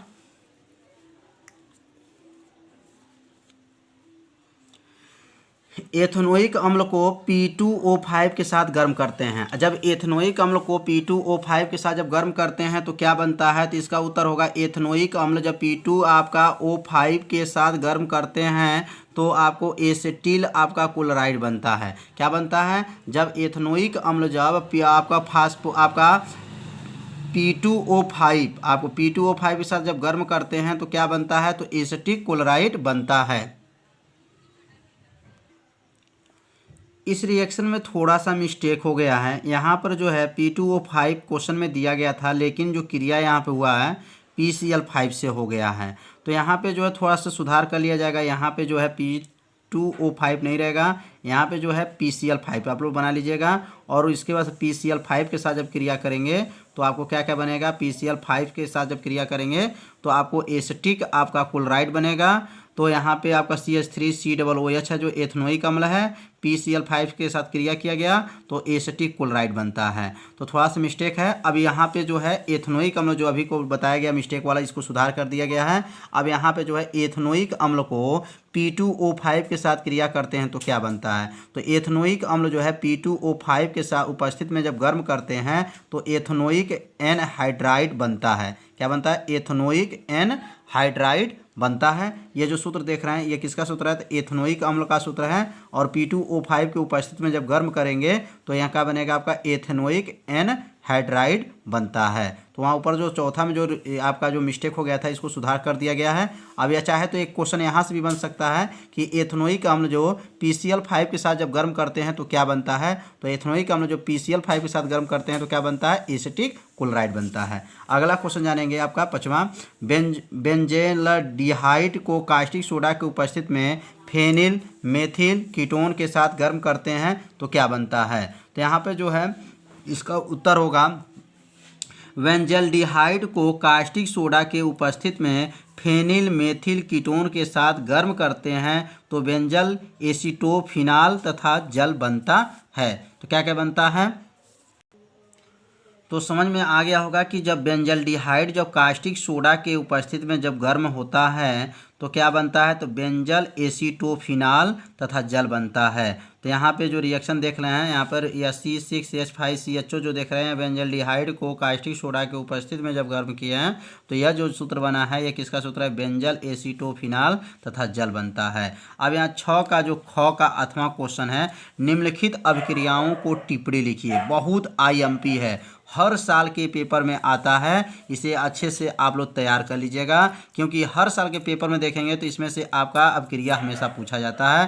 पहला जो है रोजेनमुंड अपचयन अपक्रिया। रोजेनमुंड अपचयन अपक्रिया क्या है, बहुत आसान है। अब लिखेंगे एसिटिक क्लोराइड को हाइड्रोजन के साथ पैलेडियम युक्त आपका BaSO4 के उपस्थिति में 140 डिग्री सेल्सियस पे गर्म करते हैं तो एसीटल्डिहाइड प्राप्त होता है। इस अपक्रिया को रोजेनमुंड अपचयन अपक्रिया कहते हैं। कितना आसान है। जब आपका एसिटिल क्लोराइड को हाइड्रोजन के साथ आपका पैलेडियम युक्त जो होता है आपका बेरियम सल्फेट की उपस्थिति में 140 डिग्री सेल्सियस पर जब गर्म करते हैं तो क्या बनता है, एसिटिल्डिहाइड प्राप्त होता है। इस अपक्रिया को रोजेनमुंड अपचयन अपक्रिया कहते हैं। अब यहाँ पे इटार्ड आपका इटार्ड अपक्रिया क्या है, तो इस अपक्रिया में टॉलुइन का ऑक्सीकरण क्रोमिल आपका क्लोराइड का सूत्र क्या होता होता है तो CrO2Cl2 के उपस्थित में क्रिया करने पर बेंजील्डिहाइड बनता है। इस अभिक्रिया को इटार्ड अभिक्रिया कहते हैं। तो यह अभिक्रिया बहुत आईएमपी है। इस अभिक्रिया को अपने कॉपी में नोट करके अच्छे से इसको तैयार कर लीजिए। इस अभिक्रिया में जो टाउलिन आपका है, टाउलिन आपको अपचयन ऑक्सीकारक जब हो रहा है आपका टाउलिन का किसके उपस्थित में, तो क्रोमिल आपका क्लोराइड के उपस्थित में, तो क्या बनता है, बेंजल्डिहाइड बनता है। इस अभिक्रिया को इटार्ड अभिक्रिया कहते हैं। अगला जो अभिक्रिया है बहुत आईएमपी है, कैनिजारो अभिक्रिया। कैनिजारो अभिक्रिया क्या होता है, अब लिखेंगे जब फार्मल्डिहाइड का सूत्र क्या होता है, HCHO। जब फार्मल्डिहाइड को सोडियम हाइड्रॉक्साइड NaOH के साथ अभिक्रिया कराते हैं तो मेथिल एल्कोहल तथा सोडियम फार्मेट आपका बनता है। इस अभिक्रिया को कैनिजारो अभिक्रिया कहते हैं। तो कैनिजारो अभिक्रिया कितना आसान है, जब फार्मल्डिहाइड को सोडियम हाइड्रॉक्साइड के उपस्थित में या साथ मिला करके जब गर्म करते हैं तो मेथिल एल्कोहल बनता है और उसके साथ सोडियम फार्मेट बनता है। इसी अभिक्रिया को कैनिजारो अभिक्रिया कहते हैं। अब अगला अभिक्रिया जानेंगे आपका सिम्ट जो अभिक्रिया, बहुत आईएमपी है अभिक्रिया आपका है सिम्ट जो अभिक्रिया। अब लिखेंगे आपका सांद्र आपका H2SO4 के उपस्थित में आपका कार्बोक्सिलिक आपका अम्ल को हाइड्रोजोइक अम्ल के साथ क्रिया कराने पर प्राथमिक एमीन बनाने और प्राथमिक एमीन बनता है। इस प्रकार के क्रिया को आपको क्या कहेंगे, सिम्ट अभिक्रिया कहते हैं।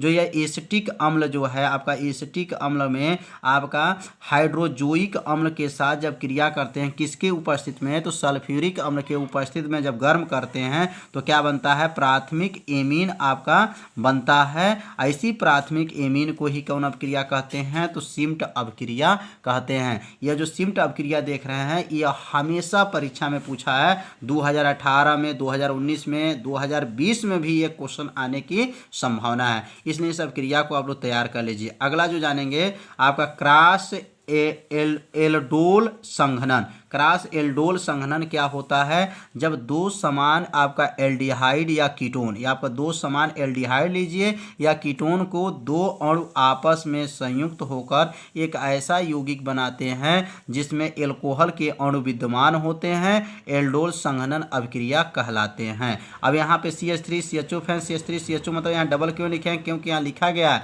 जब दो समान एल्डिहाइड या दो समान एल्डिहाइड रहेगा और जब आपको या कीटोन है जो आपस में संयुक्त होकर के एक ऐसा यौगिक बनाते हैं जिसमें एल्कोहल के अणु क्या होना चाहिए, उपस्थित। तो एल्कोहल मतलब OH उसमें उपस्थित होना चाहिए। तो इसका सूत्र हो जाएगा 3 हाइड्रॉक्सी ब्यूटेन। इसमें आपका है OH जो है इसमें एल्कोहल की मात्रा है। तो समझ में आ गया होगा क्रॉस आपका एल्डोल आपका संघनन। अगला क्वेश्चन है 7 का क, क्या होता है जब केवल रासायनिक समीकरण लिखना है। पहला, सल्फर ट्राई ऑक्साइड को आपको शांत सल्फ्यूरिक अम्ल में प्रवाहित करते हैं। तो सल्फर ट्राई जो ऑक्साइड है सल्फ्यूरिक अम्ल के साथ जब गर्म करते हैं तो क्या बनता है, तो याद रखेंगे आपका, तो लिखेंगे सल्फर ट्राई ऑक्साइड H2SO4 मतलब सल्फ्यूरिक अम्ल के साथ अभिक्रिया करके सुधूम आपका सल्फ्यूरिक अम्ल बनता है। सुधूम सल्फ्यूरिक अम्ल का सूत्र क्या होता है, H2S2O आपका 7 आपका है बनता है। SO3 किसका सूत्र है, तो सल्फर ट्राई ऑक्साइड है। H2SO4 किसका सूत्र है, तो सल्फ्यूरिक अम्ल है। जब गर्म करेंगे तो सुधूम सल्फ्यूरिक अम्ल बनता है। अगला क्वेश्चन है कैल्शियम फ्लोराइड में सांद्र H2SO4 मिलाते हैं। जब कैल्शियम फ्लोराइड को सांद्र H2SO4 मिलाते हैं तो कैल्शियम सल्फेट बनता है। यह सूत्र किसका है, तो कैल्शियम फ्लोराइड का सूत्र है। और जब सल्फ्यूरिक अम्ल को मिलाते हैं तो क्या बनता है, कैल्शियम सल्फेट बनता है और इसका हाइड्रोजन फ्लोराइड बनता है। तो आपको समझ में आ रहा होगा रिएक्शन को साथ में नोट करते चलिए और इसे अपने कॉपी में जब लिख लेंगे तो और आसान हो जाएगा। अब तीसरा जो आपका है कि क्या होता है जब, तो लिखेंगे क्लोरीन को फ्लोरीन के साथ, ध्यान दीजिए, क्लोरीन को फ्लोरीन के साथ 437 केल्विन पे गर्म करते हैं तो क्या बनता है। तो जब क्लोरीन को फ्लोरीन के साथ 437 आपको केल्विन पे गर्म करते हैं तो क्लोरीन मोनोफ्लोराइड आपका बनता है। क्या बनता है आपका, क्लोरीन आपका मोनोफ्लोराइड आपका बनता है।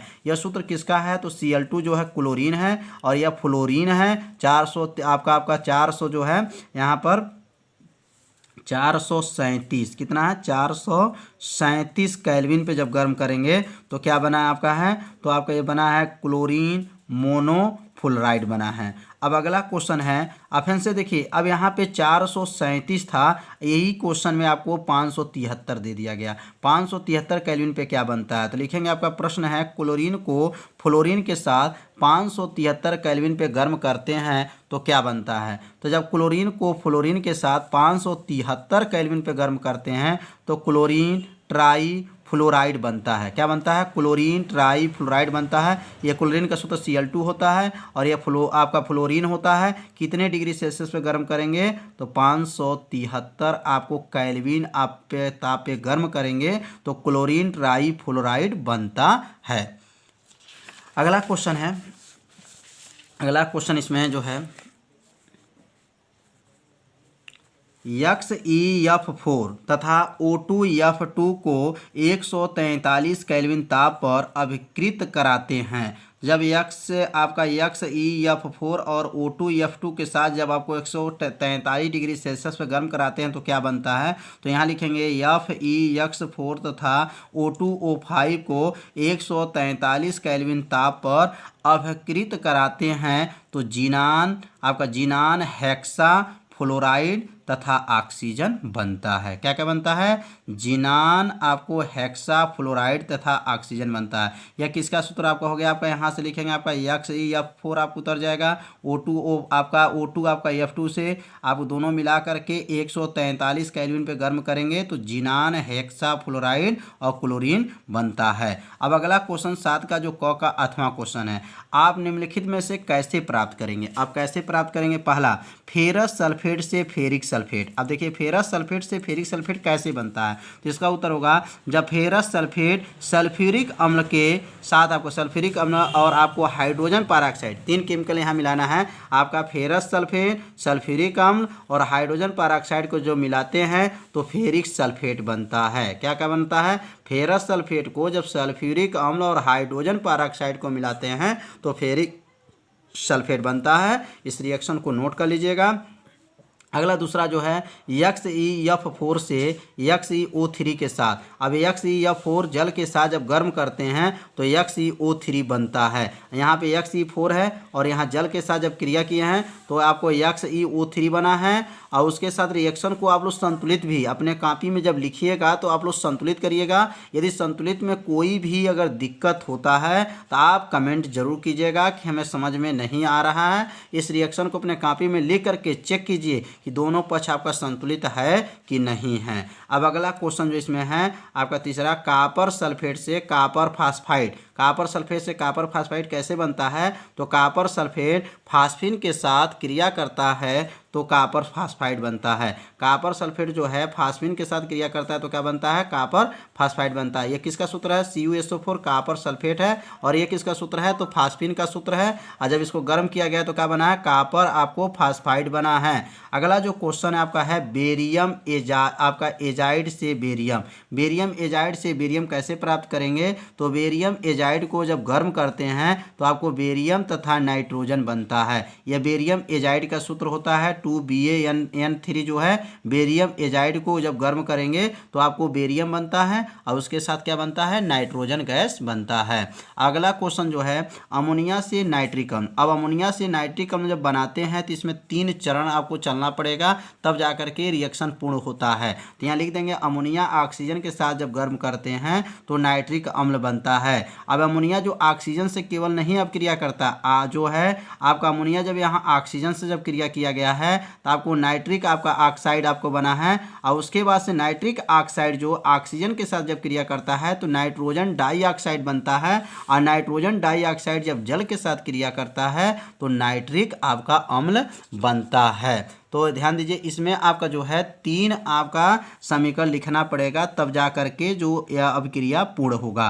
तो इसमें क्या है, अमोनिया जो है ऑक्सीजन से क्रिया करेगा तो नाइट्रिक ऑक्साइड और नाइट्रिक ऑक्साइड आपको ऑक्सीजन के साथ क्रिया करेगा तो नाइट्रोजन डाइऑक्साइड और नाइट्रोजन डाइऑक्साइड जब जल के साथ क्रिया करता है तो क्या बनता है, नाइट्रिक अम्ल बनता है। अब इस पेपर का जो है लास्ट क्वेश्चन जानेंगे और लास्ट क्वेश्चन के बारे में जानेंगे आपका 7 का ख। इस पेपर आपका जो तीसरा सेट पेपर आपको पूरा क्वेश्चन को हल करा दिया गया। अब चौथा सेट पेपर आप लोग जरूर देखिएगा। क्वेश्चन नंबर आपका क्या है 7 का, किन पदार्थों को विटामिन कहते हैं। बहुत आईएमपी क्वेश्चन है, भी विटामिन का क्वेश्चन हमेशा पूछा जाता है।